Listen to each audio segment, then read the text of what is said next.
Little Snow White by the Brothers Grimm. Once upon a time, in the middle of winter, when the flakes of snow were falling like feathers from the sky, a queen sat at a window sewing, and the frame of the window was made of black ebony. And whilst she was sewing and looking out of the window at the snow, she pricked her finger with a needle, and 3 drops of blood fell upon the snow, and the red looked pretty upon the white snow, and she thought to herself, "Would that I had a child as white as snow, as red as blood, and as black as the wood of the window frame." Soon after that she had a little daughter, who was as white as snow, and as red as blood, and her hair was as black as ebony, and she was therefore called Little Snow White.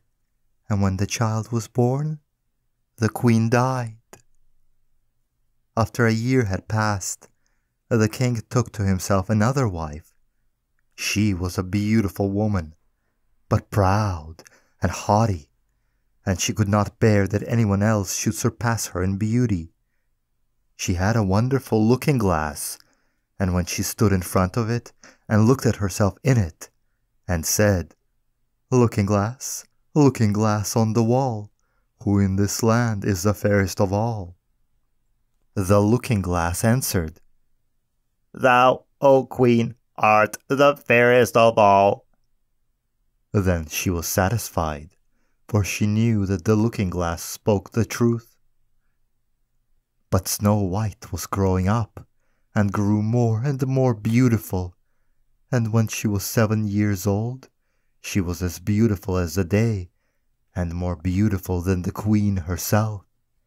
And once when the queen asked her looking-glass, "Looking-glass, looking-glass on the wall, who in this land is the fairest of all?" it answered, "Thou art fairer than all who are here, Lady Queen, but more fair still is Snow White, as I ween." Then the queen was shocked, and turned yellow and green with envy.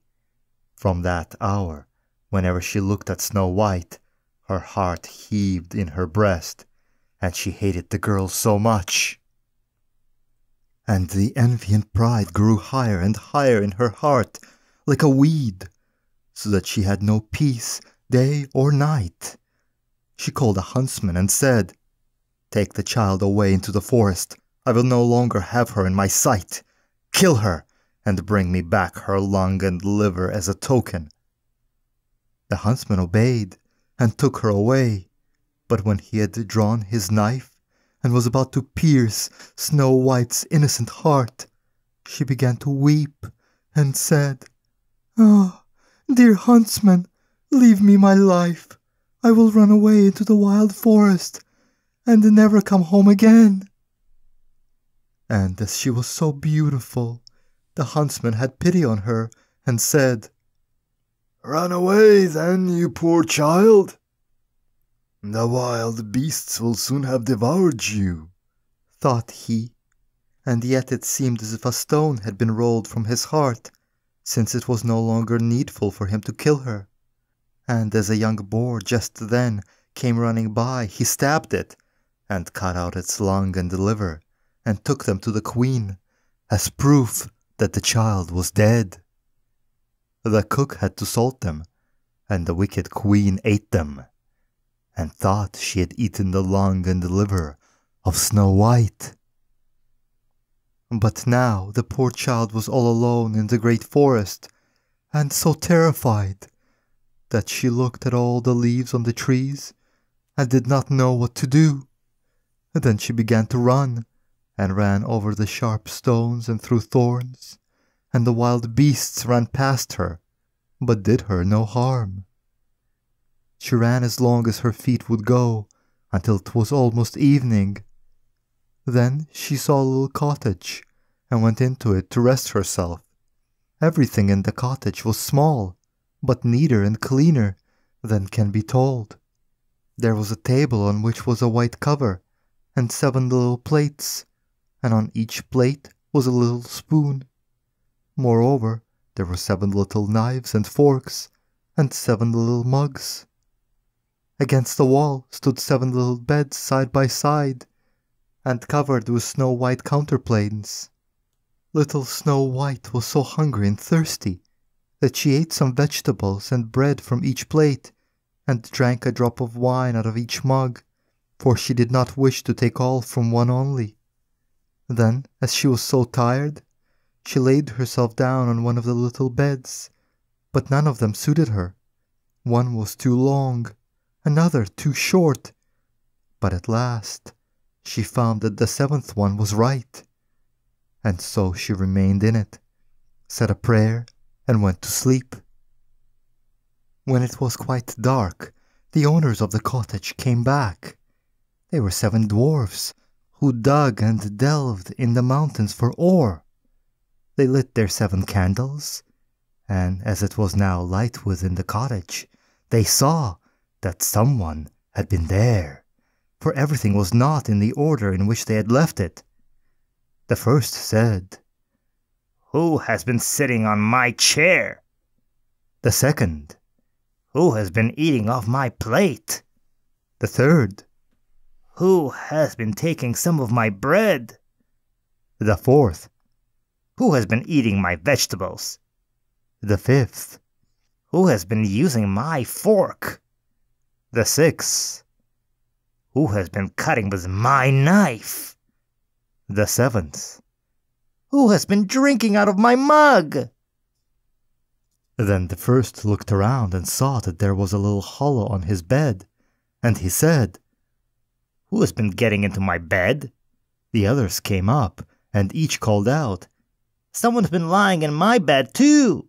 But the 7th, when he looked at his bed, saw little Snow White, who was lying asleep therein, and he called the others, who came running up, and they cried out in astonishment, and brought their 7 little candles, and let the light fall on little Snow White.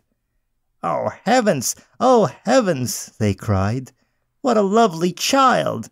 And they were so glad that they did not wake her up, but let her sleep on the bed.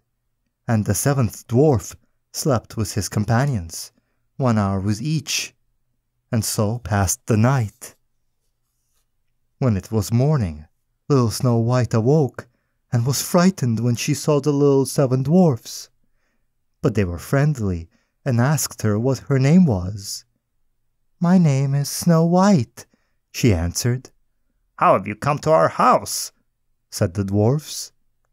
Then she told them that her stepmother had wished to have her killed, but that the huntsman had spared her life, and that she had run for the whole day, until at last she had found their dwelling. The dwarfs said, "If you will take care of our house, cook, make the beds, wash, sew, and knit, and if you will keep everything neat and clean, you can stay with us, and you shall want for nothing." "Yes," said Snow White, "with all my heart." And she stayed with them. She kept the house in order for them. In the mornings, they went to the mountains and looked for gold and copper. In the evenings, they came back, and their supper had to be ready.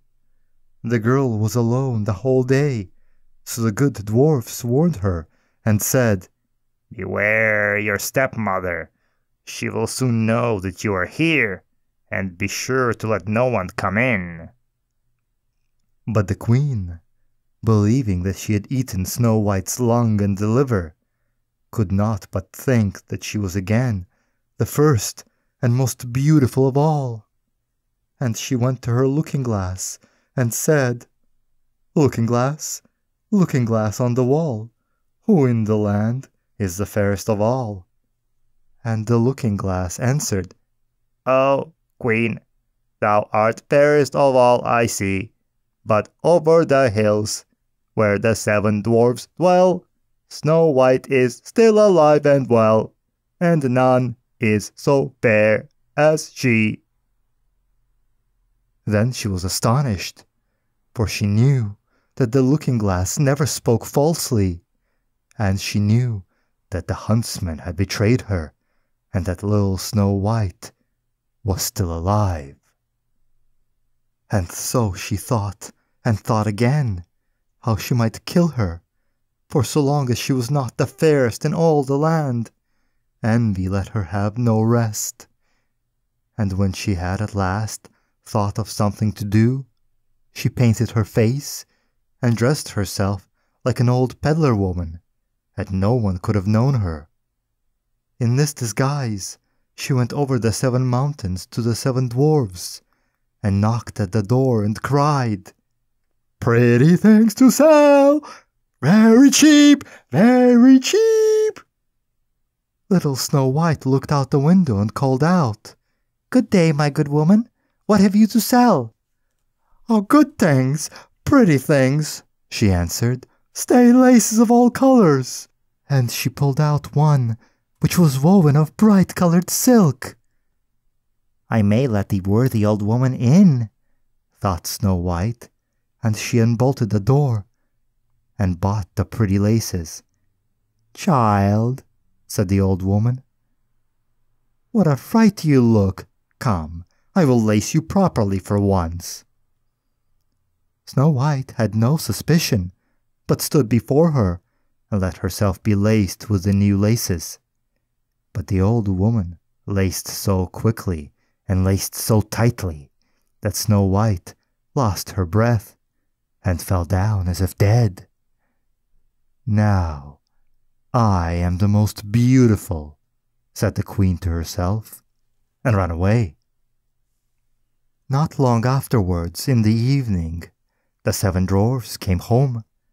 But how shocked they were when they saw their dear little Snow White lying on the ground, and that she had neither stirred nor moved, and seemed to be dead. They lifted her up, and, as they saw that she was laced too tightly, they cut the laces. Then she began to breathe a little, and after a while came to life again.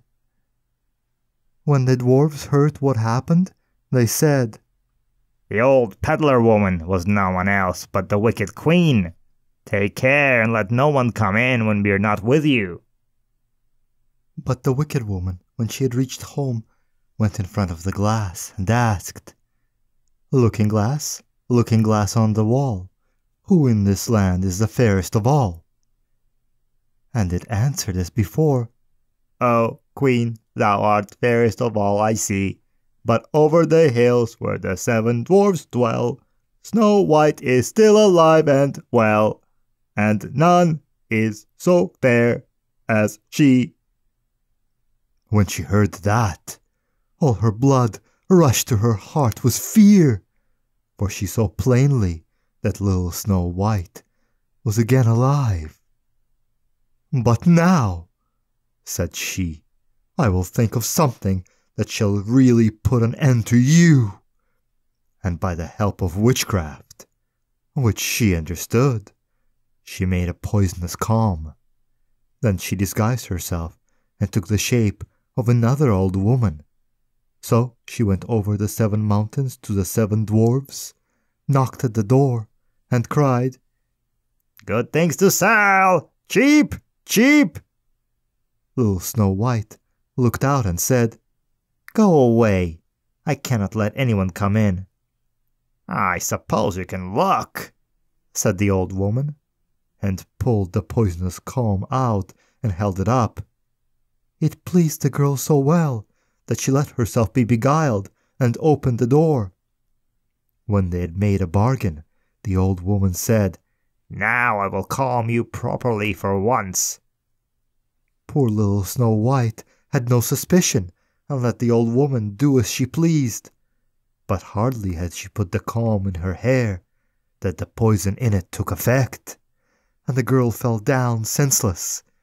"You paragon of beauty," said the wicked woman, "you are finished now," and she went away. But fortunately it was almost evening when the 7 dwarfs came home.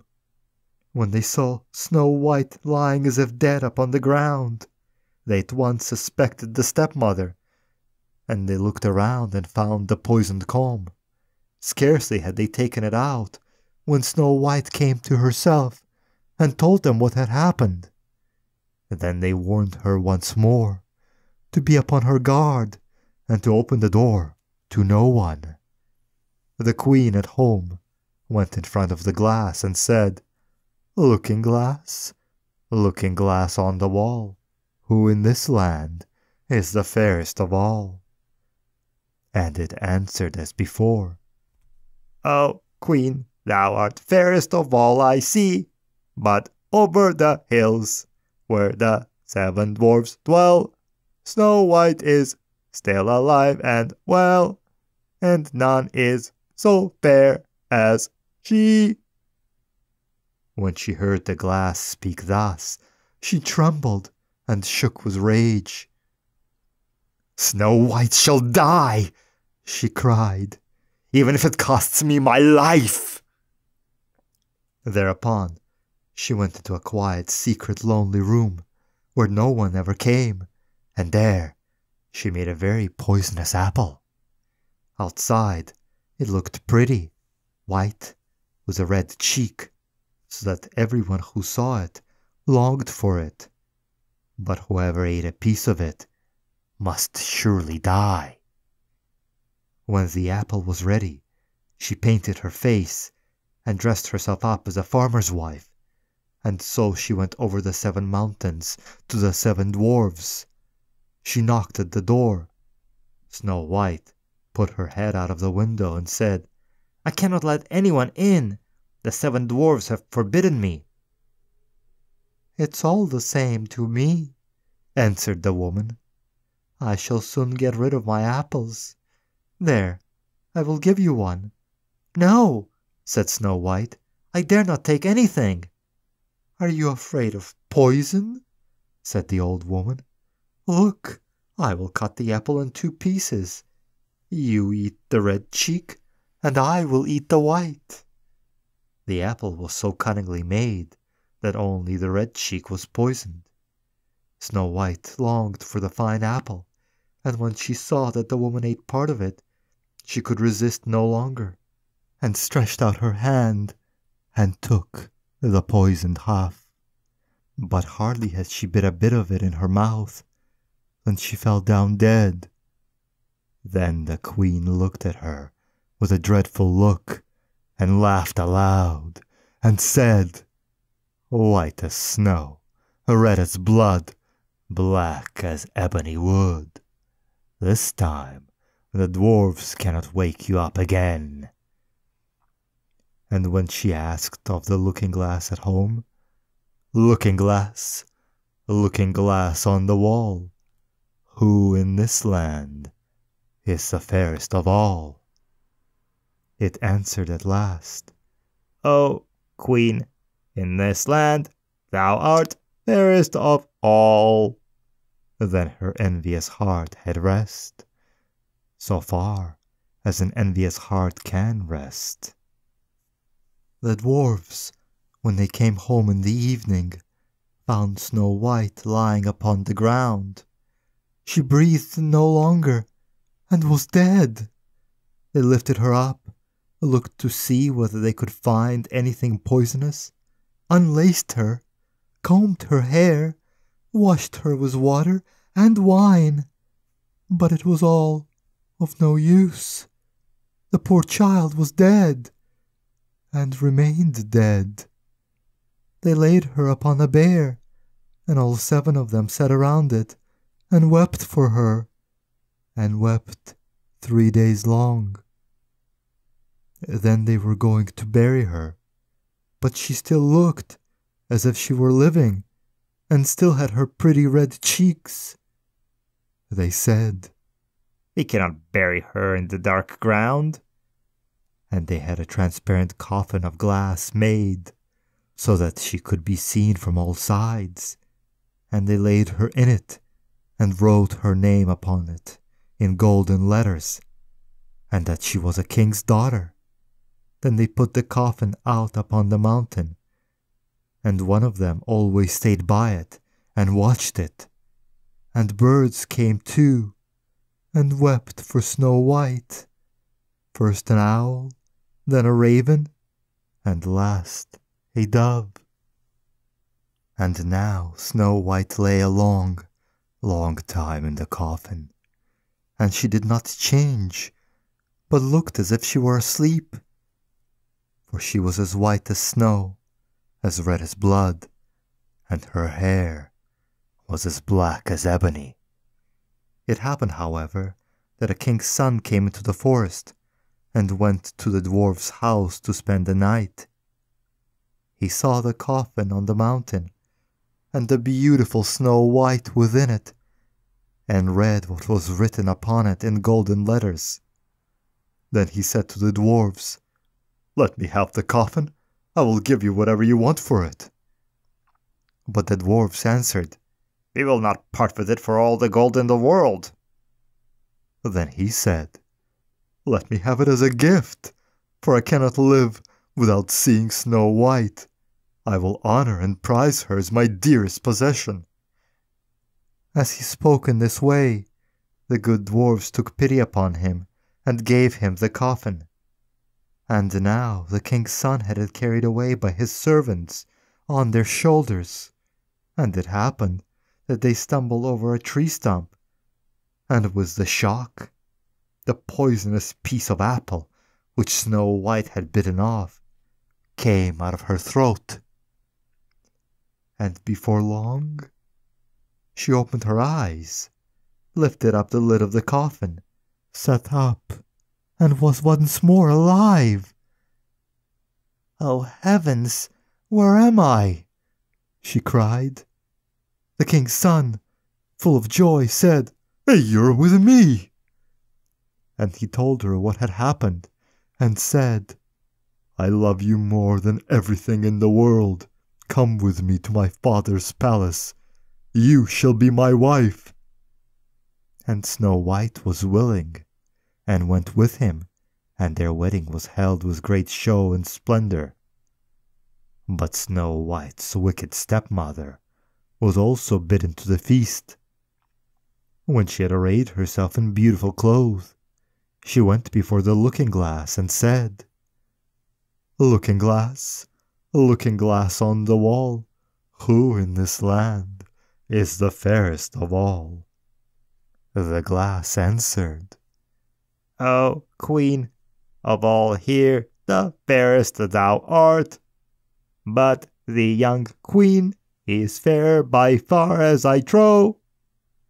Then the wicked woman uttered a curse, and was so wretched, so utterly wretched, that she knew not what to do.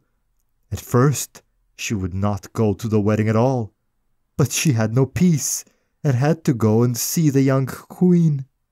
And when she went, she recognized Snow White, and she stood still with rage and fear, and could not stir. But iron slippers had already been put upon the fire, and they were brought in with tongs, and set before her, and then she was forced to put on the red-hot shoes, and dance until she dropped down dead.